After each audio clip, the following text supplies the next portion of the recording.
and so much more. His IMDb is insane. Please help me welcome J. Michael Tatum.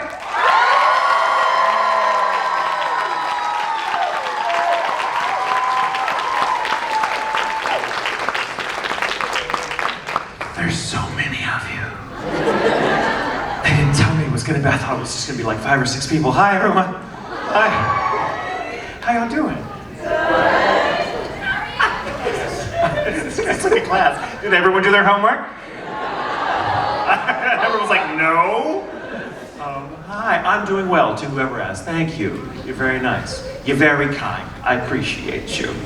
Hi, Milo. What are we doing? Just hanging out. I thought you were going to start a game of Simon Says for a second. You could probably do it. Let's do a game of Simon Says. That is a dangerous thing. Simon Says, give me your best evil laugh.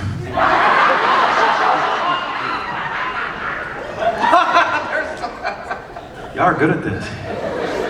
So how have these fine folks and evil laughers of Raleigh been treating you this weekend? You guys have been so kind. Everyone comes up to the table and they're so sweet and excited. You guys have no idea. You are undoing years of psychological damage.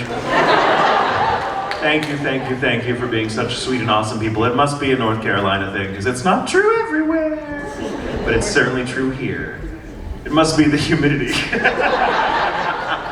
It's too hard to be mean. I don't know about that. As I read off some of the projects you've been in, but you recently have added another one in Genshin Impact. It's true. I'm very excited. I finally get to be in the Genshin Impact universe, which has been, everyone's like, you should be in this. And I'm like, oh, if only it were up to me. And then they were like, hey, do you want to be in this? I'm like, oh, yes. And the people it is up to said I could be in it. So that's fun. You play? Just like, I don't, but I shall have to start. I'm not much of a gamer. I'm good at watching my husband game. He is a gamer, and I will watch him play. He is much better at it than I am. I'm more of a passive, just watching, and I'll backseat drive. And that's how, because I'm absolute garbage at games. I'm just not good at it. I'm good at just doing nothing. I can't spend that much time in front of, I'm too ADHD, so I'll just kind of sit there and be like, 5 minutes, I'm done, I can't do it. The games I play are like Mario Kart, where it's like quick, hey, it's a great game, I'm terrible at it, but it's fun, and it comes in short bursts, and then I can get up and move around and not miss anything, but I'm not as dedicated as some of you gamers that are like, I can sit here and play this for 40 hours straight. I'm like, I can't do anything for 40 hours straight. But maybe the Genshin, I'll have to look into it. My character's I like how my character looks. He just looks like a character I would play. And I saw the characters, I'm like, who am I playing? They're like, this guy. I'm like, of course I am. He's like grown-up Kyoya who finally bought the universe, Kyoya would he's like emo Kyoya, which is best Kyoya. I'm super excited about Genshin Impact. It's a whole new world for me. Absolutely. Yeah. Before we get to our audience questions, I have a couple, and your shirt is great, Mugman. I tend to, sometimes end up in conversations on stage about the supernatural, and I have to ask you about your podcast. Oh yes. I have done. Does anybody listen? Does anybody listen to Ghoul Intentions? Yeah. So I do a podcast with my best friend Jamie Markey because we're huge fans of the supernatural but also debunking stuff. So it's a little balance of both. And it's called Ghoul Intentions, and it's been a while since we've recorded an episode because con season, we're very, very busy. But I think we're up to like almost 200 episodes total now, so there's plenty to listen to for those of you that want to jump in. And it's me and Jamie, we've been best friends for 20 years, and we bond over ghost stories and being really catty about them, and really, because we've all had our experiences, and that's how we bonded. We're like, you have a ghost, I have a ghost story. And then, so we basically make ourselves cocktails and we try to tell these ghost stories that we've done research on and try to scare each other out of it, out of our wits by being like, did you know this happened? And so Jamie will keep a running tab of how many times she gasps at something I say or how many times I crunch my ice. It's very fun. We take listener submissions. So if you've had your own personal ghost stories, we encourage you to write them in, and we they read them on our podcast as cold opens, or in another little mini cast we do called the Ghosticles. That was her name, not mine. But it's our little 20-minute episode thing where we just kind of read. It completely is 100% Jamie. But yeah, so that's our podcast. I love supernatural stuff. I've always been into it as a kid just because it's weird and fun, and I don't know, and Mothman's like best cryptid. So you are a believer then? You are a believer in ghosts? Sure. I don't know what it means. I believe, let me put it this way, when it comes to like supernatural stuff, I'm 100% believe in the phenomena, but I don't know what it is. Like, I don't know that a ghost is grandma come back. I hope grandma's got better things to do. But what is it? I don't know. So I kind of like to explore those questions sometimes. So what is Mothman? I don't know. Was it a thought form come to life, or was it a mass hallucination? I have no idea. But yeah, we've done some debunking on our show before. Yeah, I'm very proud of the debunking we did on the Winchester Mystery House, which is total bullshit. Not total, I mean it does exist, I've been there and it's really, really cool, but the story they tell you is not the real story. I was watching an episode of some show on Travel Channel last night in my hotel room, and I got mad and I started throwing stuff at the television like, what happened? She was just a fun old lady that had like a lot of money, and because she had a lot of money, she was also a woman at a time when women were not allowed to go to college to get master's degrees, and she was really good in architecture. She's like, well, I'm just gonna experiment with different styles on my house and go to hell. And it also kept family members from bothering her about money, because anytime people wanted to go visit their red shed, she'd be like, oh, I would, but we're reconstructing the West Wing right now, we're not ready for visitors. Brilliant idea.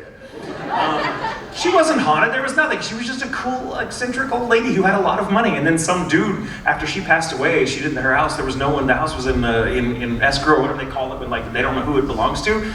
And so this guy came down from Canada who was like he worked in carnivals. He invented the first roller coaster. I know this has nothing to do with what you want to hear, but... Well, I disagree. Is this what you guys want to hear? So this guy from Canada invented the world's first roller coaster, which was called the Backety Back, which is the funniest name I've ever heard in my life. It sounds like a dance you find on TikTok. Please make that happen, all of you.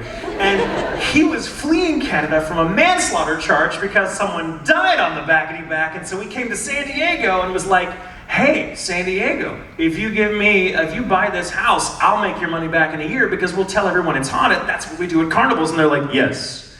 So he's like, here's the story. All bullshit, 100% bullshit. She didn't think she was being haunted. She didn't believe in any of that stuff. The supposed psychic that sat with her and told her all that doesn't exist. There's no record of the person existing at all. But there's plenty of records of all this other stuff. It was all just a carny fleeing a manslaughter charge that was like, who cares? I mean, I think the far more interesting story is that this woman was like, I'm just gonna keep building onto my house because I want to experiment with architecture because y'all won't let me. Cool, yeah. Thank you. That's the kind of stuff you hear on our podcast. Fantastic. So if you guys have questions, go ahead and start lining up here. There's so many people here, we're gonna have to try this. I'll try to be.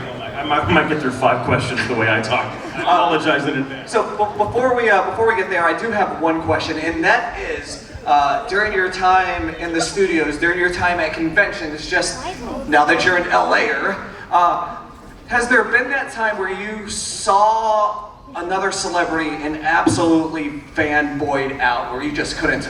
All the time. All the time. Now that we've done these big, Galaxycon type shows where there's a good mix of all kinds of celebrities, wrestlers, face actors, video game actors, all of us, it's kind of weird to be like, how did I get into this party? I think it happens all the time, but my favorite was I was at a con, much like this one years ago in Miami, I believe, and I happened to share an autograph table with George Takei. No, we weren't there at the same time, we just had it in shifts. And as I was coming to do my first autograph stint, he was leaving, and George Takei, lovely man, he's leaving, he passes me, he's like, oh, hello, I believe I kept the seat warm for you. And I was like, he took the laugh. Another time I was in a green room and I was reaching for what I thought was, or what looked to be the last cookie, the last oatmeal raisin cookie. Yes, I like oatmeal raisin cookie. What are you gonna do about it? And I'm reaching for the last cookie on this tray in the green room, and this hand comes in and gets it, and we kind of have this awkward moment. I look, and it's Alice Cooper in full makeup, and I'm like, Mr. Cooper, your cookie? I was like, what is my life? What is my life? How am I here? funny voices all day and talking about ghosts the rest of it. It's a weird life. I don't know how we got here, but anyway, so yes. Shall we get to questions? Yes, absolutely. What's your name? My name's Molly. I'm Molly. I guess my question is, where is the weirdest place you've ever been recognized?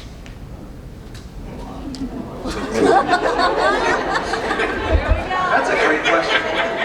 A police station. Kidding. No, it doesn't happen very often. I think one time it happened in a Starbucks line in a mall, and I was like just there shopping, so I looked like hell. You know, I had like sweatpants on. I wasn't very well put together. I'm just there to buy clothes. And I'm like, oh, I'll stop in the Starbucks. I'm tired, I'll get a coffee. And it's just, you know, everyday life. No, when you're at con, I'm not in con mode. I'm actually a very shy person in day-to-day life. I know it doesn't look like that because I'm an actor, but I guess I'm more of an ambivert. And when I'm at a con, it's great. Yeah, I understand. It's easy to talk to you guys. You guys love me and you're very kind, so it's easy to not be shy. But I can't just come up to strangers and be like, hi, how are you? I'm Michael. No, I don't do that. Can't do it. So in real life, if someone comes up to me, like if you were a fan and came up to me here, I'd be like, hi, Molly, it's nice to meet you. If you came up to me in the Starbucks, I'd be like, hi, sorry, I would be incredibly awkward and I wouldn't mean it. It's just I'm not good with people. It's why I'm an actor. So I'm in line and this girl in front of me just turns around very slowly, looks at me, turns back around, and I'm like, oh God. Like Doc Brown in the parking lot of Twin Pines Mall. Oh, they found me! And she takes out her phone and she's like not so discreetly looking me up and she's like, and I'm like, oh, I gotta be ready for this. And she finally turns back around and just from 0 to 60 she goes, oh my God! All these other people in line who are looking around at me and I'm like, I don't know who this is. Because they're all looking at me like, why is this grown man like freaking out this girl? They don't know what's happening. For all they know, I just slapped her and she's screaming. And she's like, can you sing me happy birthday? And she's got like her phone on me and I'm like, hey, whatever. I just like got through it and then I was like, thank you. And then she very calmly ordered her coffee and I had to just stand in line behind her and wait for her the whole time. It was like, this is the weirdest thing ever. But then she was very nice, but I was like, but I know all the judgment coming from all the other like people in that crowd. Like, what is that? What is going on there? Who is that? I'm like, I think she thinks I'm Ben Affleck. I don't know. I don't want to spoil it for her. But yeah, I think that's anytime it happens in public, it's always weird. It happened at an airport. Sorry, there was an airport, and I was in line with security, and someone was about to go through security, and then stopped and came back to where I was putting my stuff on the tray, and she was like, "Are you Michael Tatum?" And I was like, "Yes." And she was like, "Oh my God!" And she ran through security, which makes all the TSA go. And I'm like, I don't know what's going on. It's super weird, but yeah. Thank you. Memories. Thank you so much. And he wasn't lying about those 5 questions. Hello, what's your name? Hi, Mr. Tatum. My name is Ava. Hi, Ava. Hi. I'm very nervous right now. You're doing great. Thank you. When you played Kiji in Nambaka, I don't know if anybody knows who that is or not. Was it like funny for you to do the voice, or was it hard, or was it... No, it is not hard for me to play a drag queen. It's been my whole life preparing. Yeah, I just kind of go in there and I'm like, oh, hi everyone, this is my, I love that voice and it's really fun. And it was getting to work with Aaron Dismuke, who is the director and the writer, adaptive writer for the show. And he's a dear friend, so he's like, you want to do this? And my husband's in the show as well as Salman, doing an awesome character voice. It was just fun. It's fun. Yeah, I love it. I have one more question for you. Okay. What is your favorite line to do from Kiji? I don't remember. I just remember it ends with Kichi slapping the bejesus out of someone. Oh, no, he slapped Mao. Yeah, and I don't even remember the line. It's just like, bah, bah, bah, bah, slap, and it's like the slap heard around the world. I can't remember, but it's something to that effect. But it's the slap I remember. Mom, you think you said that's quite enough? That's probably right. That sounds about right. That's quite enough slap. Yeah. So. I adopt that in real life now. People recognize me in Starbucks. That's quite enough. Thank you, my dear. Thank you Appreciate so much. you. All right. We're getting a little faster. Hello. Hello. My name is Bryn. Hi, Bryn. Hello. So, as a voice actor, I know sometimes there's a line someone will say or a line that you read that just tickles you pink and makes you laugh and you can't stop. Was there ever a line, like from a series or a video game, that you just could not get through because you couldn't stop laughing? It wasn't because I couldn't stop laughing, it's because I couldn't not do it sexy. And I don't know, it's such a problem, it's such a problem. It was in Oron, and it's not that line. It's one where he just very calmly turns to Tamaki and calls him Daddy, and he's like, what is it? You have to understand, I have no frame of reference for how else that's to be said. So Caitlin Glass, who played Haruhi, is also the show's dub director. In fact, if you stand in front of your mirror tonight at midnight and say Oron 3 times, she will appear behind you. She was like, okay, coming for this line. I was like, what is it now, Daddy? She's like, no, that's too sexy. And I'm like, oh, is it not supposed to be sexy? Okay, sorry, I'll do it. And I just couldn't do it. And she was finally like, Michael! It was like 14 takes later. She's like, you've got to say it like you think it's gross. And I'm like, oh, what is it now, Daddy? She's like, yes, that's the like 14 takes. 14 takes. Who knew? Thank you. Thank you, Brett. Great question. Hello. Hi. That last question was actually mine, so I'm trying back up. Is there anyone from like a cast from another like show or My Hero? Yeah. Do you like still talk to or hang out with like outside of the show? Yeah, I'm married to Sir Night-Eye. We talk frequently. No, actually, we're all friends. You know, we don't, now that I moved to LA during the pandemic, and so I don't see my Dallas cohorts as much as I used to because I'm no longer in the neighborhood, but we see each other at cons all the time, and we're all old friends. Like, most of us have been in this, like, 20 years or more, and so yeah, we hang out every time. Like Brandon and I, we have a guest room, so whenever our Dallas friends want to come to LA to record something, we often put them up. Like when Caitlin Glass comes to town to record something in LA, she stays with us. So we're all one big family, honestly. There's very few voice actors that don't know each other, which is weird, because we don't work in the booth together. That's not how dubs are done. We do independently. The timing doesn't allow for it to be done any other way. So we only get to know each other out in the real world at cons or when we're traveling together. So it's kind of fun to think about. We're like, oh, we were in that show together, and then we become best friends. Many years later, we found out that you're in that too. Oh, I didn't know that. So yeah, it's fun. Yeah, but we're all friends. Thank you. Oh, friendship. Hello. Hello. Hi. My name is Jordan. Hi, Jordan. I'm a huge Black Butler fan. What was your audition like for Sebastion? Do you have? So I auditioned for basically every male character in the show that was in the side. We call it audition sides. There's the book with characters with lines, and you pick usually 3 or 4. But Colleen, the casting director for that one, was like, just read for everybody, because we have time.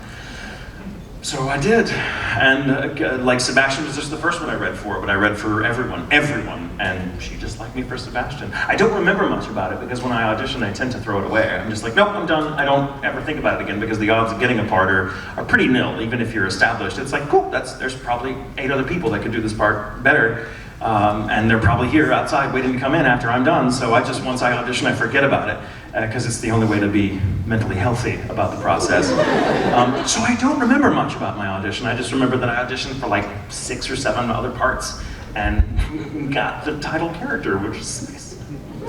Thank you. It's an honor to meet you. Oh, it's an honor to meet you too.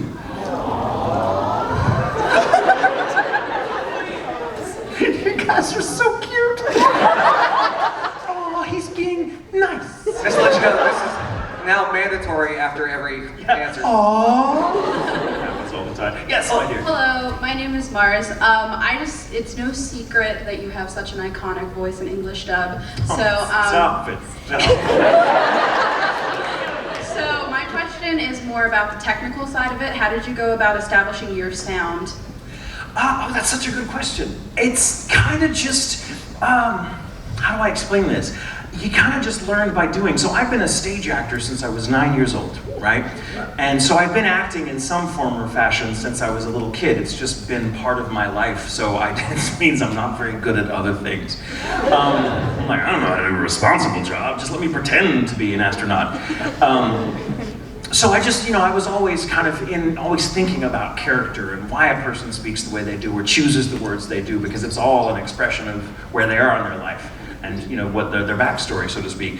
And then I just began to slowly learn that, it's just me. It's just me. Like, I used to think of character as something out there that I would step into, like a magical cloak and become someone else, but that's not really how it works. That's kind of the, it's different. Like, you're cosplaying right now, and like when you put on this wonderful outfit and you look like $1 million in, you don't become someone else, but it does give different facets of your personality permission to come to the surface that you normally wouldn't feel comfortable with. Because now you're like, now I can be this person.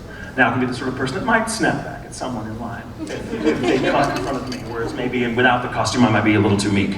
But now I've got the boa, so I'm gonna be like, pardon me. There's just something about outward pressures that changes certain, because inside of you there's every character that's ever existed. We're all made of the same stuff. We all have the same basic makeup, and so there's just a whole galaxy of personalities inside, and so you learn as an actor that it's just all you.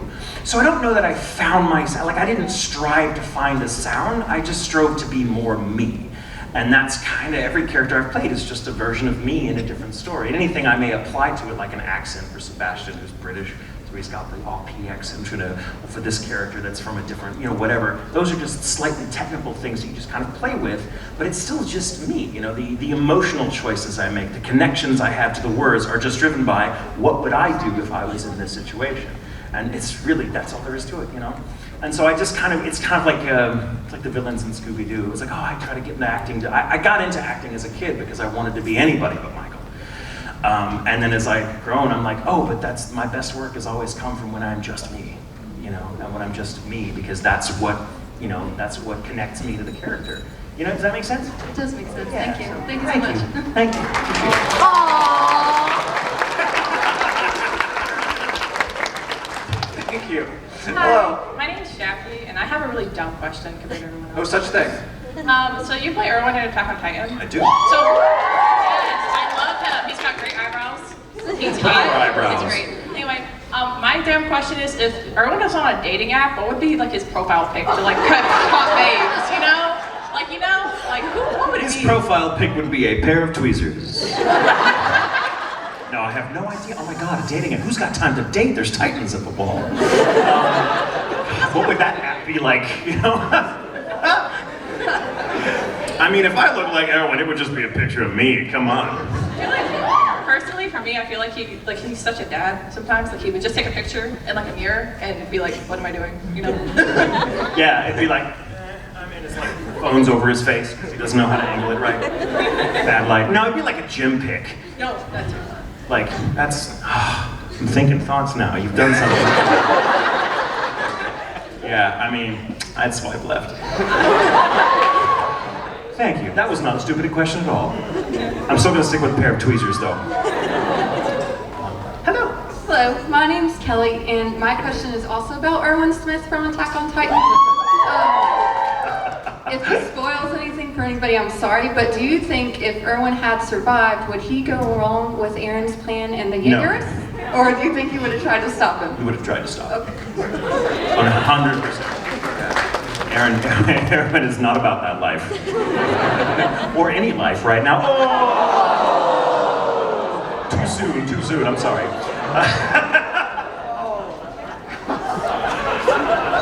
I'm gonna be real for a second. I have not watched a single episode since he died. And it's not because I'm being petty and I don't want to watch it, it's because that's how I grieve for him. If he didn't get to make it to that basement, neither did I. So I've kept myself, I'm very connected to him. I love him. I know everyone's like, "Aw, death."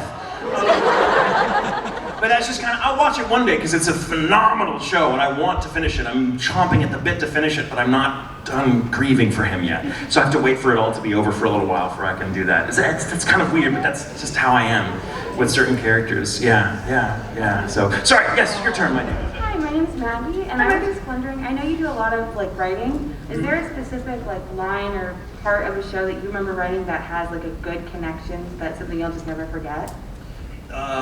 Me and Patrick Seitz together wrote the adaptation for Steins Gate. And I love Patrick Seitz. He's one of my favorite people in the world. He's just a phenomenal human being, as well as being stupidly talented in everything he puts his hand to. And very humble. He's like the opposite of me. But we work really well together, especially as writers, and we were both huge fans of that show. And there's no particular moment I can point to in that show, because the whole universe of it, the whole show, we were so invested in that we just loved it. But that was my best experience as a writer, was getting to work with Patrick on that show. The back of the car scene, that's like the best writing I've ever Oh. listened to ever. Not the nun scene. I didn't write that. But yeah, that's a tough one. I can't watch that anymore. I can't. It's too real. It's too spicy. Thank you. Yeah. Thank you. Hello, what's your name? Adam, nice to meet you again, sir. Hello. We met at Anime USA years ago. 1,000 years Yeah. ago. Oh my God. Blast from the past. I know, it's about to be a payback. Oh no, what did I do? What is your most embarrassing moment when you used to work at Blockbuster? I can't tell that story here. Nope. Let's just say I used to have very, very long hair. I can't go into detail.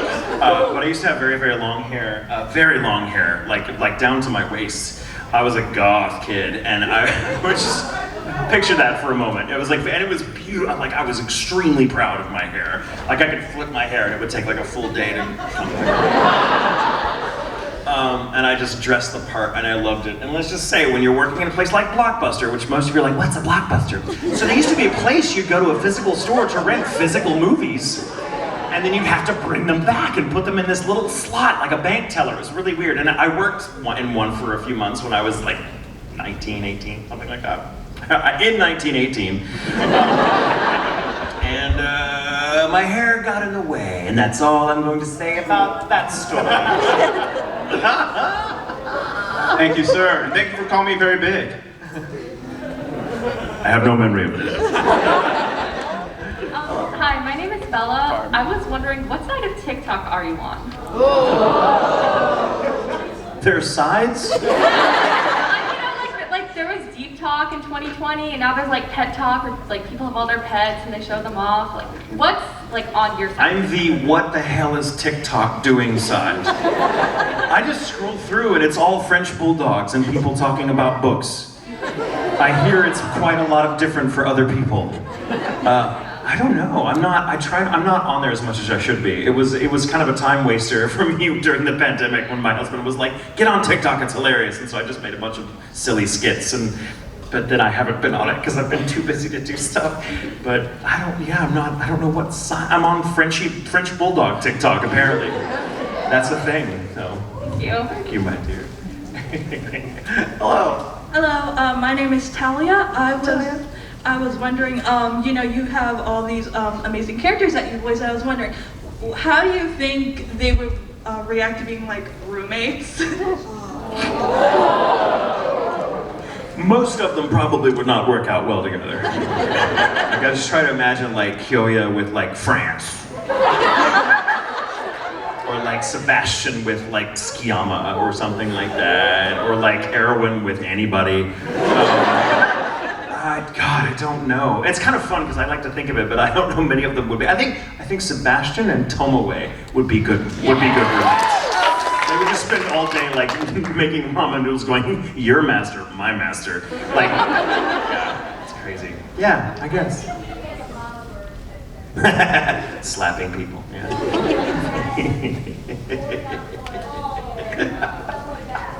No, they shouldn't live together. No one should live with any of my characters. They're loners. They're loners. Thank you, Mike. Appreciate you. Hello, what's your name? I'm Aaron. Hello, Aaron. You voice so many characters, and I'm just wondering if you could meet one of the characters you voiced in real life, who would you like to meet? Who would I meet or who could I be? Ooh, that both. Oh, both? Oh, God. Maybe consider something I wasn't considering before. I'll tell you, I'd like to be Commander Erwin. Because he's such a great character, and I wish I was like that. I wish I was as brave and as strong and as humble as he's weirdly humble too.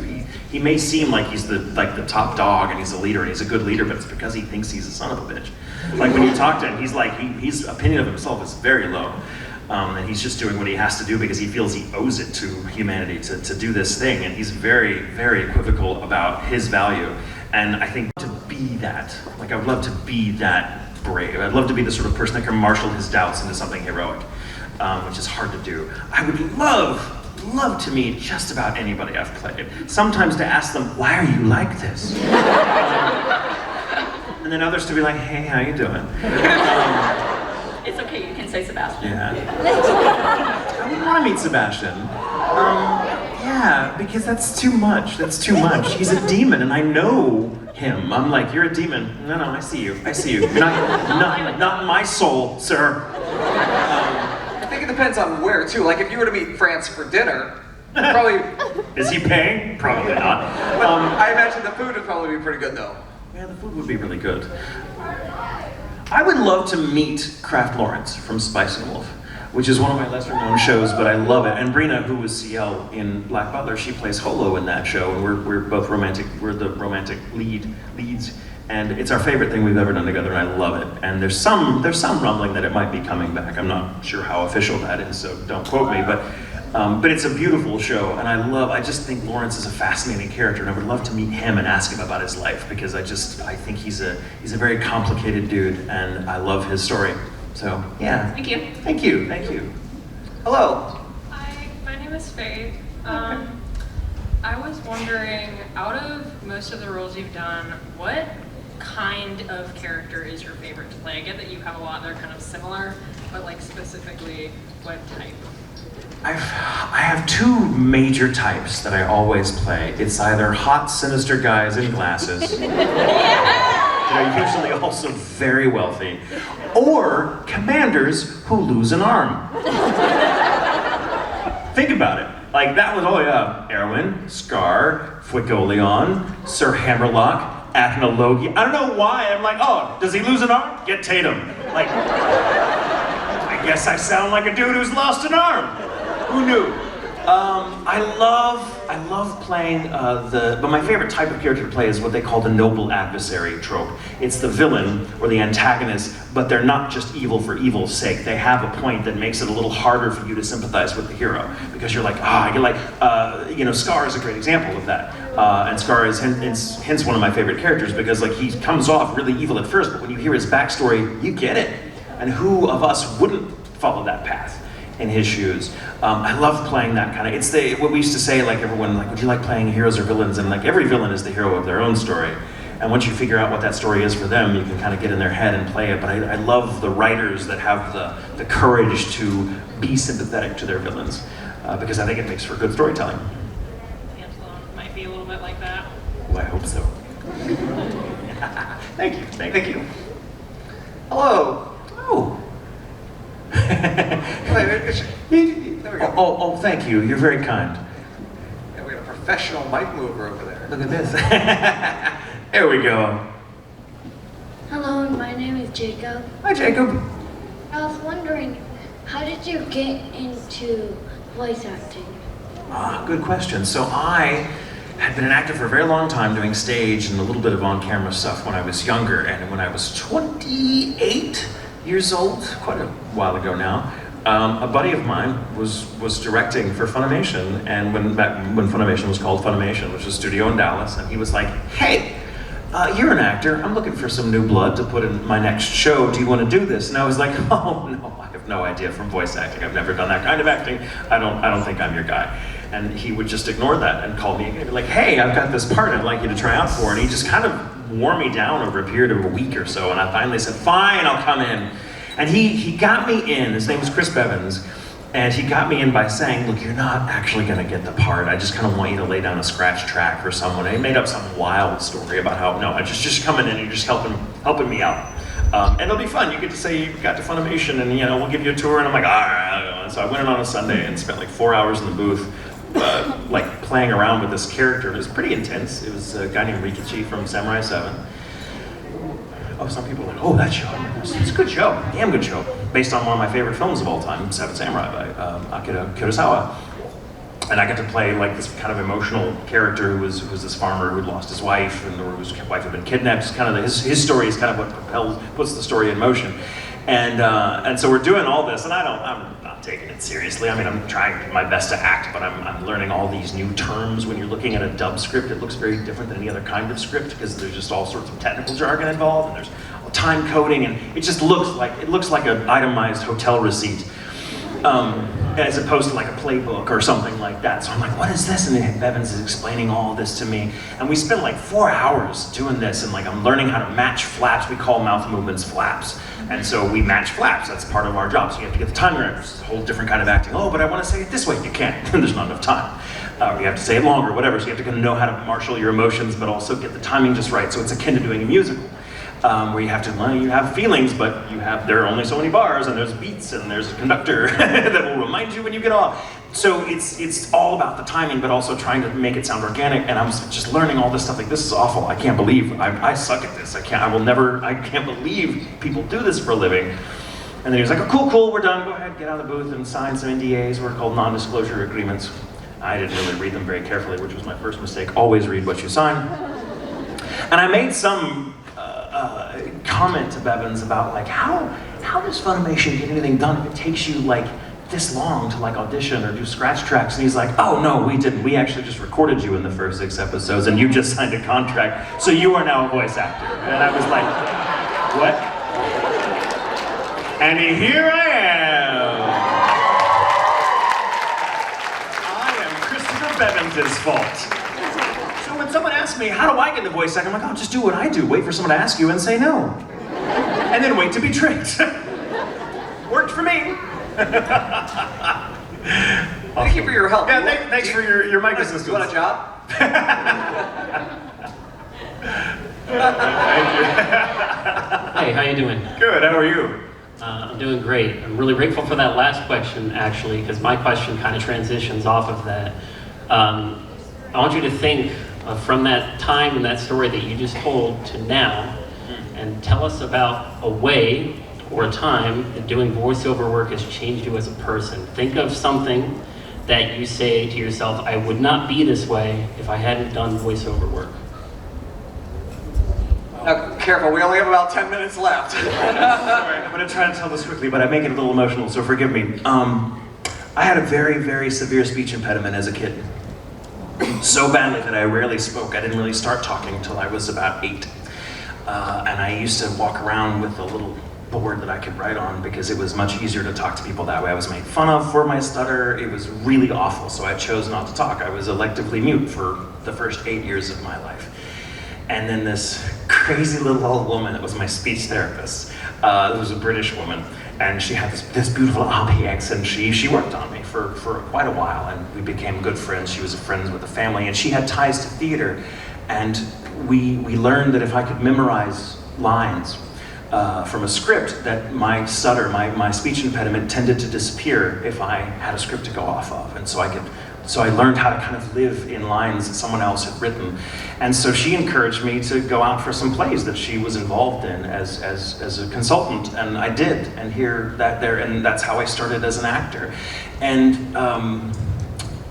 sorry, if you'd have told me when I was 8 years old, if you'd have told me when I was 8 years old that I would now be a 46-year-old man known for his voice, I wouldn't have known how to begin to believe you.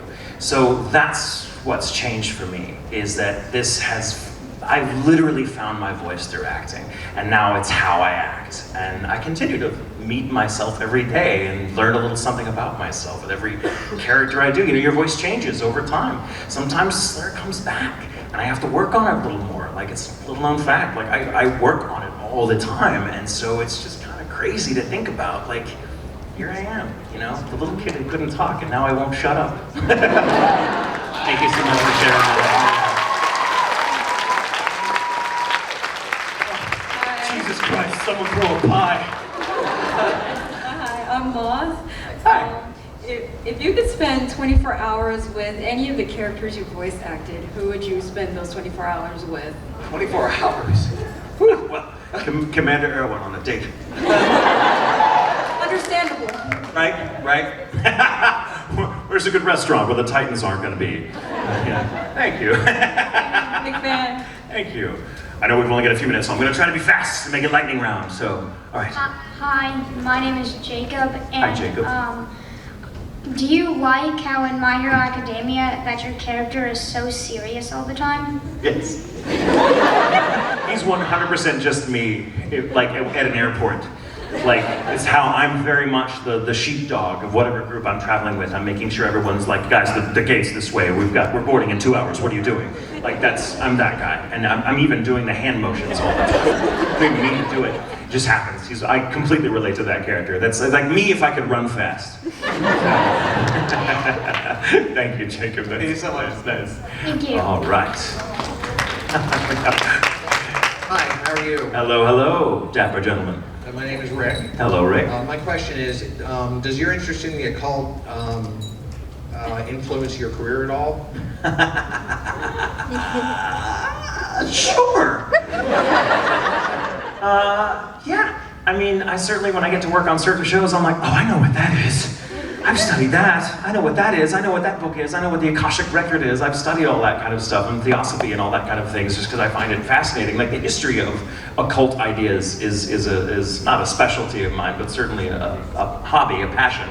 And it comes up a lot in entertainment and anime. And it's nice to be like, oh, I know what that is, guys. Let me explain it. And I mansplain occult concepts to directors all the time and they hate it, but yeah.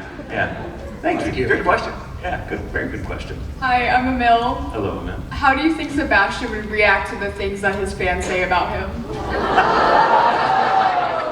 I think he would just shake his head and be like, well, after all, I'm simply one hell of a butler. You do realize he wants to eat your soul, right? Not relationship material.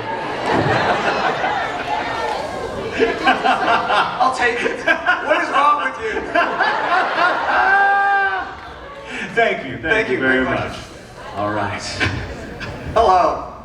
My name is Kari. Hi, Kari. And my question is, your favorite line from Kami-sama Kiss?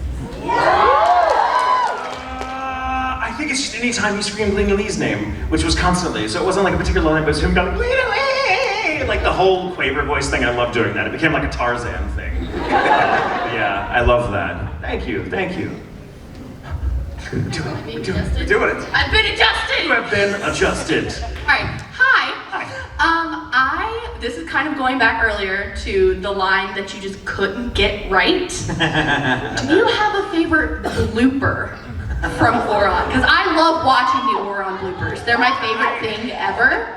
It was us messing around, the post-title sequence where like, we'll see you then, and I just came in and did 3 different versions that were like, and I was like, we're out of money, and I just kept doing it wrong, on purpose, to just crack up Caitlin. That's my favorite moment, because that was just me kind of bombing the director, and she was dying laughing by the end of it. That's amazing, I love that. Thank you. Thank you.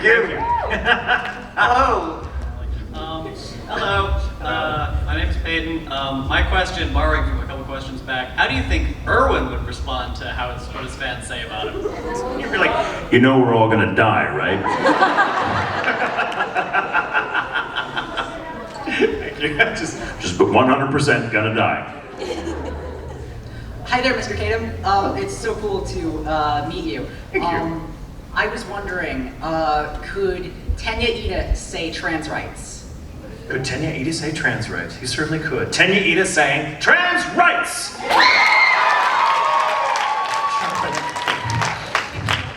Yeah. Hello, Mr. Tatum. Hello. Hi. My question is, what is your favorite Kyoya line? What is it now, Daddy?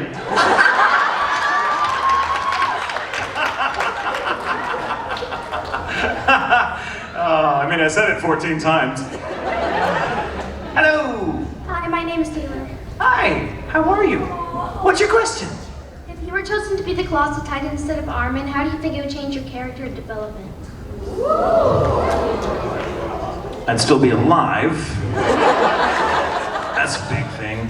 God, I don't know. I don't know how he would react to being that. I think he would be, I don't know, is he the type to abuse that power? But would it make him go crazy? It might make him go crazy. He's a very buttoned up guy. So maybe having that power, he'd just lose his mind. I don't know. That's a good question, though. I'm gonna think about it. Thank you, my dear. Oh my God, we're gonna get through an entire line of questions. I've catered on this.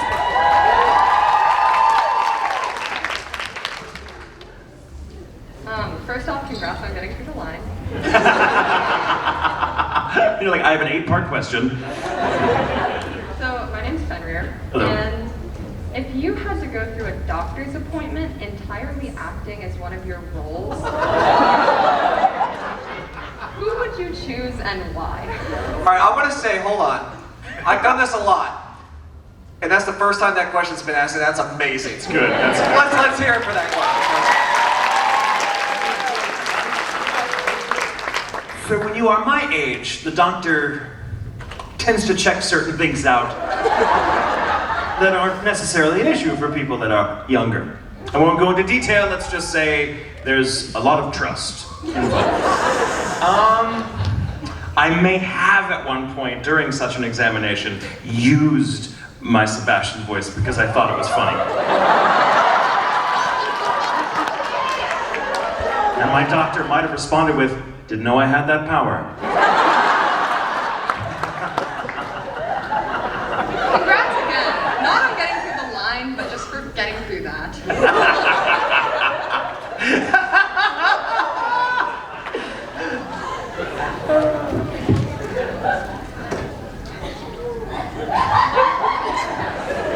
Stop that, I'm sorry. Hi, my name is Kat. Hi, Kat.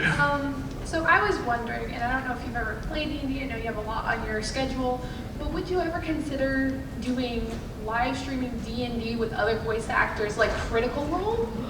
Yeah, I mean, if Matt would have me, I'm the, oh, Captain, my Captain. But I mean, yeah, I used to play D&D and RPGs all the time. I used to do a lot of White Wolf games when I was a kid, so like Vampire the Masquerade and like Werewolf the Apocalypse and Wraith and all that stuff. And D&D was kind of in my wheelhouse. It's been a little while. My husband and I sometimes play with a good friend of ours in New Hampshire, and because he's a really good, DM. But yeah, I would do it in a heartbeat. Are you kidding? I love it. I love that stuff. And that's part of, I always thought of RPGs as kind of a supplement to my acting career, because like if I didn't have acting work, I'm gonna go play an RPG and act, you know? So it's really fun, so. It's definitely therapeutic, so I get It is, yeah, I love it. It's also just a good story. It's fun to be around people and like be active in storytelling rather than just passive observers, which is fine sometimes, but sometimes you like to make your own stories. No? Thank you. What a lovely question. We did it! We got to the line and you learned more about me than you ever wanted to know. Thank you, Raleigh. This was very entertaining. Just the mic. Round of applause for the mic adjuster. So before we go, two things real quick. Today is going to be the last day that J. Michael Tatum will be here at Galaxycon Raleigh. So if you haven't been to the table yet, run right now. I'm kidding. Please don't run. Don't run. Don't run. Don't run. But we're gonna take a selfie up here on stage. So if you guys want to gather up near the stage. Hey everybody, my name is Sol and I'm the guy who just held the camera during that panel you just watched. And if you're a fan of J. Michael Tatum's work, if you're a fan of anime, this is the channel for you. I have a lot of videos I think you would like, so if I could be so bold as to ask for your time in checking out the videos, maybe even subscribing, liking the videos, that would make my day. Thank you for watching, and until next time with that, I leave you.